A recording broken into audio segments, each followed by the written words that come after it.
In today's video, I'm going to show you the best way of cleaning your microfiber towels, and I'm going to make this video simple and easy to follow along to, and I'll be revealing the correct washing machine settings to bring those towels back to their best. Before we even get into the washing machine process, we need to talk about organising your cloths. It's equally important that you do one wash for your interior, one for your polishes, one for your glass, and so on. So each wash has got its own category. The last thing you want to do is go mixing up polishing cloths with interior cloths, because what you will find is if there's any contaminants that get mixed between the two, and let's just say you go to clean your interior of your car, you could potentially get some sort of polish or compound on the black plastic, and then we all know what happens. It causes problems. So it's really important that you sort out all your cloths first, and I know it's going to upset a lot of eco warriors, but it's really important that you could do one big wash. So get yourself loads of cloths. Don't just chuck in, say, 15 towels for your interior. Make sure you've got a massive bundle and you do them all together. The next step is to separate all your light and heavily contaminated cloths. Then grab a bucket and rinse them out, and then I leave them in a bucket of warm water with a microfiber laundry detergent just to help them break down a little more. Now that we've given the cloths a quick pre-wash and grouped them into their categories,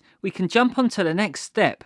Okay, so that's the last of the machine all loaded up. We're now going to put a cap full of our microfiber cleaner into the machine. We're going to switch it on and we're going to set it to 40 degrees at max. We don't really want to be going over that. Yes, you're going to find that microfibers have a melting point from 60 degrees and up, but we want to play it safe. We want to keep these things lasting as long as possible. That's why I say don't really go over 40 degrees. Before we're going to press the on button, we just need to do a few little settings on the washing machine. Number one, keep it on a low RPM setting. I wouldn't go anything over 800 RPM. I'll probably go even less than that if possible, because I don't want to start damaging the microfiber cloths. They're very delicate. If you hammer them around at a crazy speed, all you're going to do is weaken the structure of them, and they're not going to be as effective. One more thing before you press the go button, make sure you set it on a longer rinse cycle. The last thing you want to be doing is setting it on a 15-minute quick wash and hoping that that's going to solve all your problems, because it isn't. These detergents need to flush out properly, but not only that,